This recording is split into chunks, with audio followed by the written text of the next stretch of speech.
Muito bem, estamos de volta. Este é o bloco número 4 e vamos tratar de dois pontos relevantíssimos no estudo da ortografia neste momento. Um deles diz respeito às palavras de dupla grafia, as chamadas formas variantes. E o outro ponto se refere às tais palavras de dupla prosódia. São dois fenômenos que não se confundem. E depois vamos enfrentar ainda, quem sabe neste bloco, os fenômenos da homonímia e da paronímia. Estamos bem? Então vamos lá, aproveitar o nosso tempo. O que temos aqui? Temos já o slide das formas variantes, ou palavras de dupla grafia. E aí eu dou o apelido para a matéria, né? Há uma boa convivência entre elas, significando dizer que ambas desfrutam do endosso lexicográfico no vocabulário ortográfico da língua portuguesa, a saber, o VOLPE. Ótimo, então vamos lá. Ó. Protocolar ou protocolizar.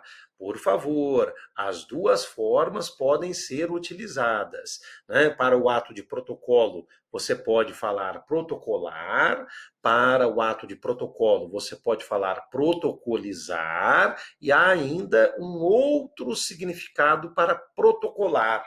Não como verbo, mas como adjetivo. Você, de repente, dizer que a pessoa tem hábitos protocolares. Então, ela é totalmente metódica, né, no seu agir. Aí falamos que ela tem hábitos protocolares. De todo modo, então, a palavra protocolar pode ser um adjetivo na morfologia ou pode ser um verbo, né? E verbo, ela convive com a forma variante protocolizar. Tá? Então, no meu escritório, nós adotamos um padrão, nós sempre falamos aqui, né? Estou gravando daqui, protocolizar.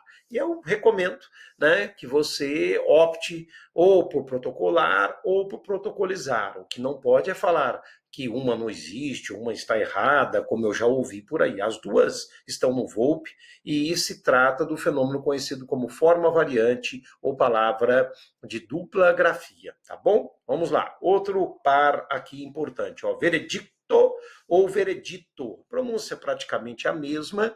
O importante é você saber que as duas estão no VOLPE e são dicionarizadas. Muito bem, forma variante ou palavra de dupla grafia. Aluguel ou aluguer. Veja que a forma aluguer, ela é uma forma pouco utilizada, né? Aluguer. Nós falamos mais aluguel. Curiosamente, no plural, as duas tendem a ocupar uma importância grande. Nós podemos falar aluguéis, né, com o acento gráfico obrigatório em virtude do ditongo aberto, ou alugueres. Alugueres, você, né, já deve ter lido aí os textos de direito civil, nos quais se menciona a palavra alugueres. Muito bem, que é o plural de aluguer. Aluguer. Né? Então, tanto faz você falar aluguel ou aluguer. É que é muito mais comum aluguel. Né? Mas no plural eu expus, e você concorda naturalmente com isso, que as duas transitam, aluguéis ou aluguéres. Tá joia? O que não pode é você falar aluguer não existe.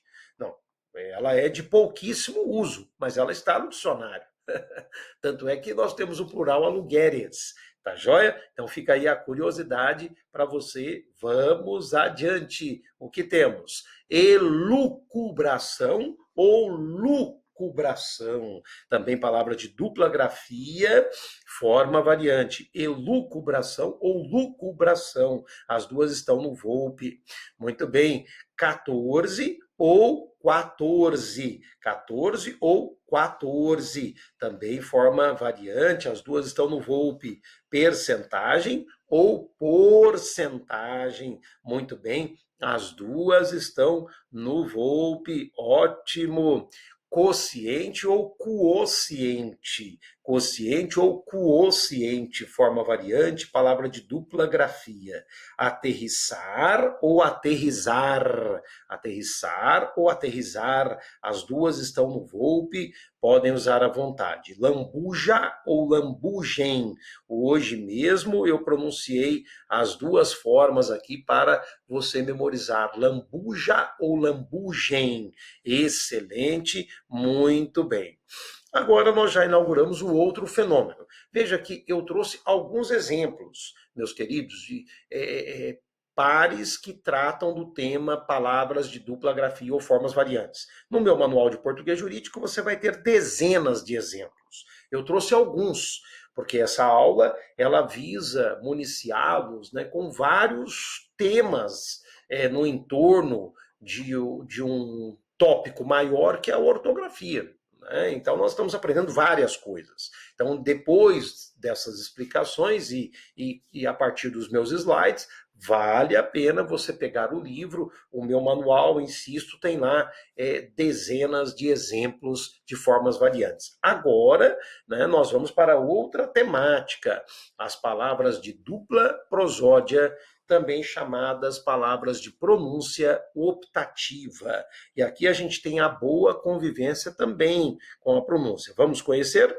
Olha lá, número 1. Xerox, não é? Ou xerox. Veja que a primeira tem um acento gráfico, uma paroxítona terminada por X. Vocês vão aprender tudo comigo de acentuação na próxima aula. E xerox, uma oxítona não acentuada graficamente. O curioso é que as duas palavras podem ser masculinas, de gênero masculino, ou femininas, de gênero feminino. Razão pela qual nós estamos diante aqui de um substantivo, né, comum de dois gêneros, né, que é o chamado comum de dois. Não é mesmo? Você pode falar o xerox, a xerox, o xerox ou a xerox. Muito bem, que curiosidade, que legal, né, nós sabermos isso. E tal dica consta do Volpe, meus queridos. Tá? Agora, para quem aí vai para a área policial, eu tenho muitos alunos que querem se tornar delegados, né? Então você tem que saber que existem duas palavras sinônimas, significam a mesma coisa, né? O projétil, uma paroxítona terminada por L, e projetil, uma oxítona não acentuada, tá bem? Plural de projétil, projéteis, plural de projetil, projetis, projetis. Né? Então, os meus alunos, futuros delegados, alguns estudam comigo direito tributário, porque em algumas provas a matéria cai, e já estudaram também português, né, para fazer provas como a Polícia Civil do Rio Grande do Sul, né, tem uma prova de português muito pesada, então tudo isso que eu estou ensinando eles aprenderam à época do último concurso da Polícia Civil do Rio Grande do Sul, e uma prova feita pela Fundatec, se eu não me engano, o nome da banca, né? E por que eu estou dizendo isso? Porque você viu aqui, eles que vão ser futuros delegados têm que saber que a arma disparou 2 projéteis ou a arma disparou 2 projetis. Tanto faz falar, porque nós estamos diante de uma palavra de dupla prosódia ou de pronúncia optativa. Tanto faz você falar projétil como projetil. Tá? Então, legal, vamos adiante. Da mesma forma, autópsia ou autopsia. E eu coloquei a legendinha acordo depois da palavra em autopsia, porque ela veio com um acordo. Antes do acordo, nós só tínhamos autópsia. E o número 4, necrópsia, que veio com acordo, ou necropsia. Antes do acordo, nós só tínhamos necropsia. Então, você olhando para os números 3 e 4, antes do acordo, veja que o meu aluno só conhecia autópsia e necropsia. Autópsia e necropsia. Depois do acordo, ele passou a poder usar autopsia e necrópsia. Antes, não. Então, assim, para o exame cadavérico, vou colocar aqui a minha foto para vocês me olharem também. Para o exame cadavérico, hoje nós temos 4 palavras que exprimem aquele exame. Autópsia ou autopsia e necrópsia ou necropsia. Professor Sabag, mas eu vou escolher qual das 4? Bem, você pode escolher uma das 4. As 4 estão dicionarizadas. tá? Só que há um dado de cunho etimológico que eu não posso me furtar de divulgar aqui e agora, né? Quando você pega a palavra autopsia, olha aqui, que toda a vida existiu, né? Desculpe, autópsia, que toda a vida existiu, né? A autopsia veio com um acordo, né? E você pega e tenta decompô-la, né, nos elementos que a formam, você vai ver autós e ópsis. Autós em você mesmo e ópsis é o ato de ver. Então, o exame cadavérico não significa isso, o cadáver se vendo. Então, a gente conclui que a palavra autópsia, que toda a vida existiu, hoje a autopsia também existe, as duas não são muito eloquentes para exprimir o exame cadavérico, né? Por outro lado, a palavra necropsia, que toda a vida existiu, veja lá, hoje nós temos necrópsia com acordo também. A palavra necropsia, necros, significa cadáver, ópsis, o ato de ver. Fechou. Alguém vê o cadáver. Então, etimologicamente, a palavra necropsia, e hoje também necrópsia, né? A palavra necropsia é muito melhor que autópsia. Né? Por isso que antes do acordo, o meu aluno que prestava os concursos da área policial, ele podia escolher entre duas, autópsia e necropsia. E com base nas minhas dicas de português, ele ficava com uma para sempre e guardava. E ele sempre escolhia necropsia, haja vista o plano etimológico mais convincente, como eu expus. Então ele ficava com necropsia, necropsia, necropsia, necropsia. Tá? Então, hoje, ele pode continuar com ela. Né? O que ele tem que saber hoje é que, embora a palavra necropsia, né, seja mais... não vamos falar a mais correta, porque todas estão dicionarizadas, né? É a mais recomendável, né? À luz da etimologia, as quatro designam o exame cadavérico.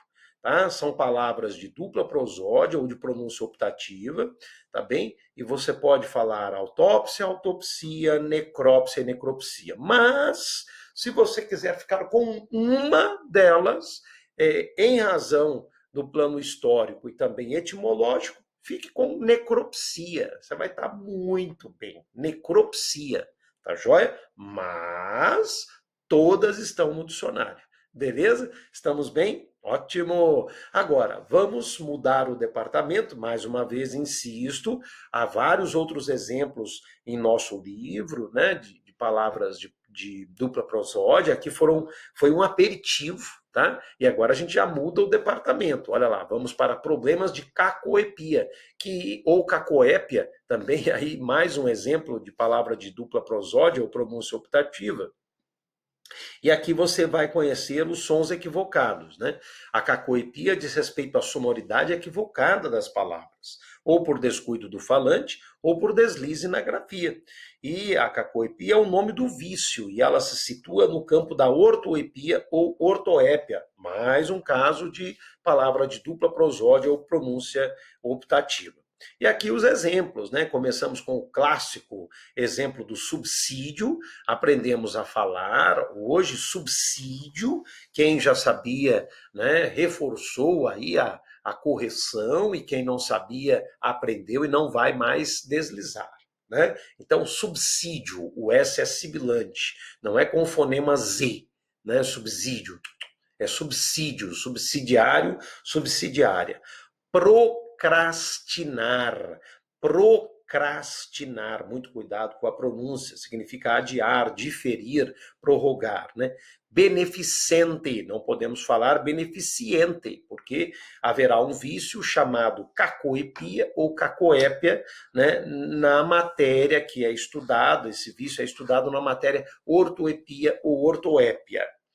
Frustrado, frustrado, não é fus e não é tá, é frustrado. Excelente.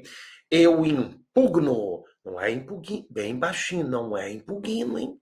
Porque eu já ouvi por aí advogados falando impugno. Aí acabou, meus queridos. Né? Falar impugno acabou. It's over. Não tem mais como salvar. Né? Porque é indesculpável um advogado falar impugno.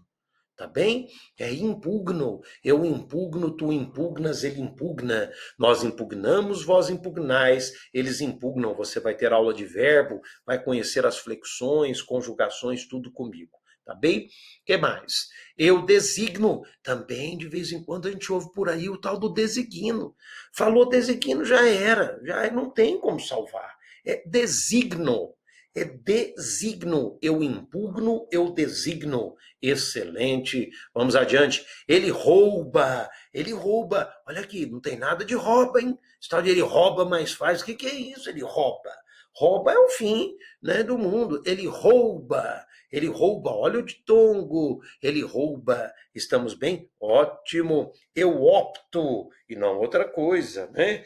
Eu requeiro, não é requero. Ela maquia, não é maqueia. Ele plagia, não é plagia. Então, são bons exemplos aí de pronúncia correta para que nós evitemos o nome do vício qual é? Evitemos a cacoepia ou cacoépia, não é? Que são deslizes de sonoridade equivocada estudados no campo da ortoepia ou ortoépia. Excelente, muito bem. E agora, aproveitando aí os minutos finais, nós já vamos para a semântica, não é? E vamos recapitular o que vem a ser a homonímia e a paronímia. Então, vamos lá.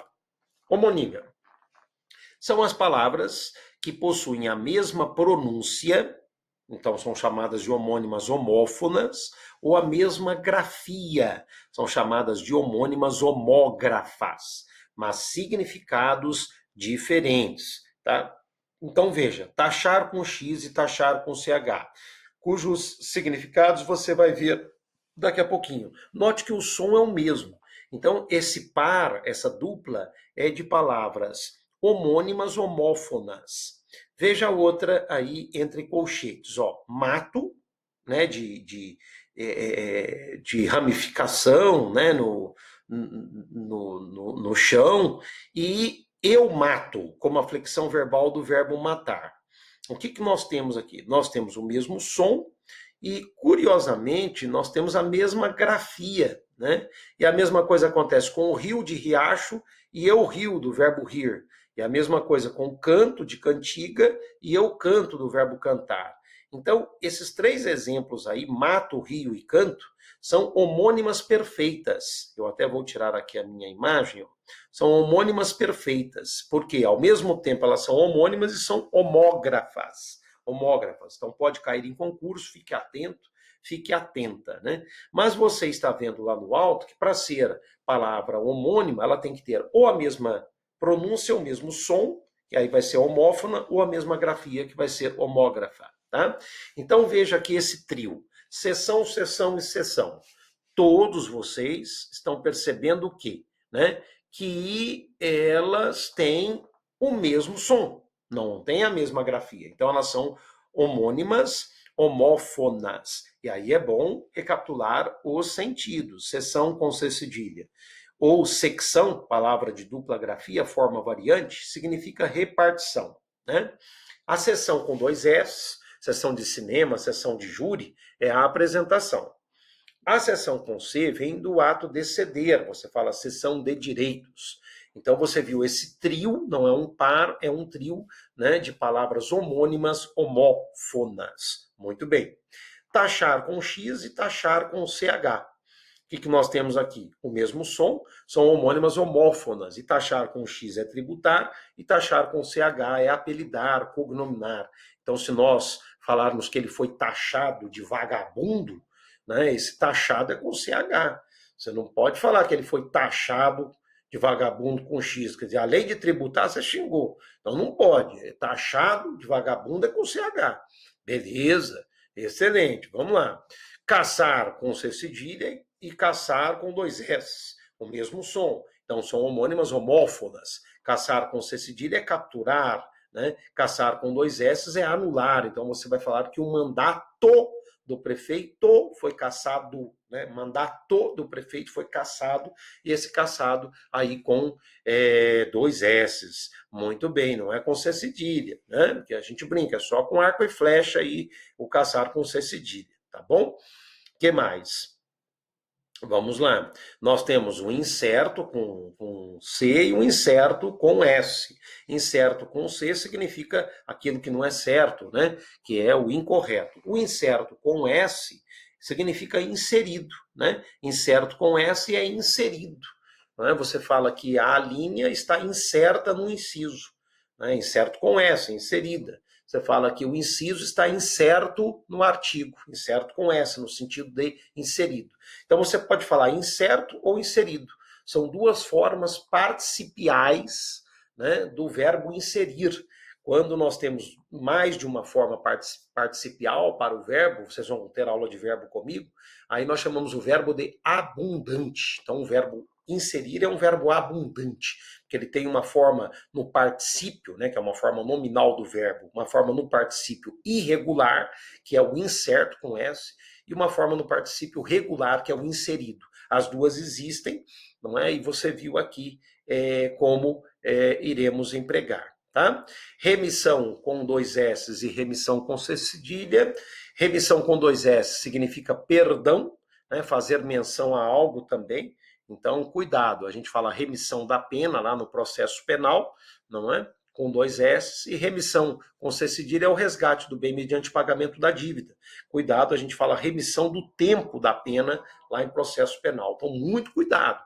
Uma coisa é remissão da pena com dois S, outra coisa é remissão do tempo da pena, né, que é com C cedilha. Então, para quem gosta de processo penal, isso é um prato cheio e depois eu vou encaminhar artigo para vocês sobre esses temas. Eu tenho um artigo bem legal sobre remissão com dois S, C cedilha, nas mais diferentes searas, né, do direito processual civil, direito tributário, e aí eu vou encaminhar esse tipo de artigo para vocês, tá?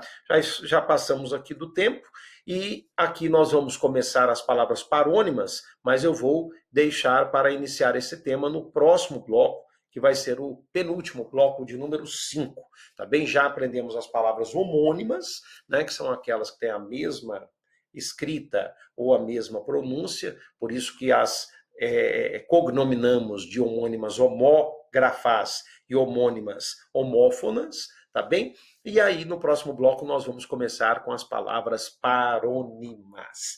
Tá legal? Então, vamos tomar um cafezinho, voltaremos em instantes. Até já já.